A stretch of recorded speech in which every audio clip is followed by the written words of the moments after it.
एकीकडे राज्यामध्ये पावसानं धुमाकूळ घातलेला आहे, तर दुसरीकडे कृषी मंत्री दादा भरणे यांच्या विधानामुळे नव्या वादाची ठणगी पडण्याची शक्यता आहे।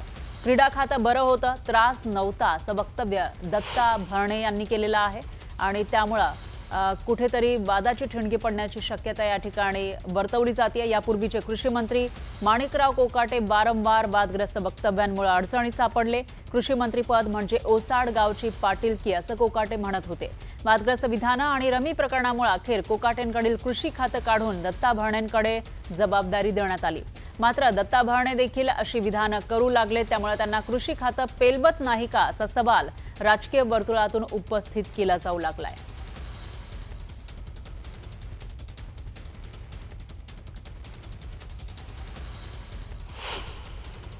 परवा दिवशी मी विदर्भात होतो, काल मी मराठवाड्यामध्ये होतो, त्यामुळे आता थोडं जरा पळावं लागतंय, थोडं फिरावं लागतंय।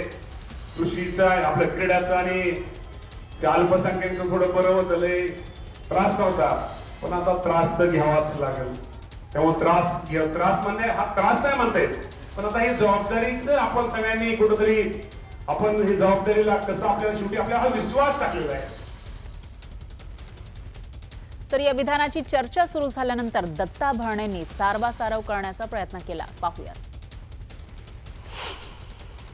त्रास होते असं मी केलेलं कधीच म्हटलेलं नाही।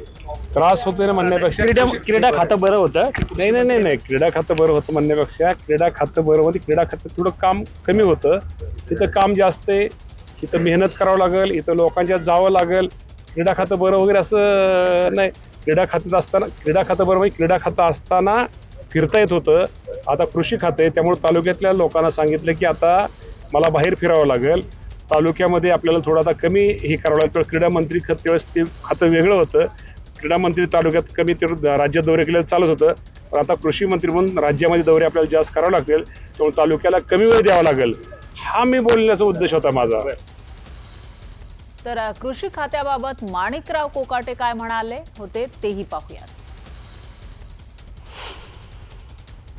कृषीचं खातं दिलं आपल्याला कल्पना आहे, ही तशी ओसाडगावचीच पाटीलकी आहे। जाणीवपूर्वक त्यांनी मला या ठिकाणी कृषीचं खातं दिलं आपल्याला कल्पना आहे, ही तशी ओसाडगावचीच पाटीलकी आहे।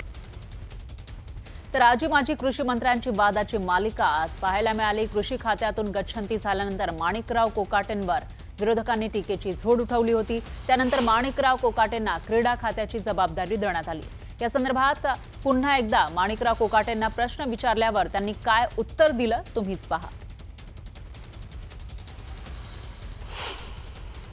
आता रात गई बात गई, प्रत्येक गोष्टीचं मागे उकरून काढण्यामध्ये माणसाचं आयुष्य पुढे चला ना, पुढे बघू, पुढे काही विषय असतील त्याच्यावर चर्चा करू, पुढे लोकांना कसा आपल्याला न्याय देता येईल त्या संदर्भात नवीन इनिंग कशी असणार आहे तुमची? जोरदार असेल पाहिजे।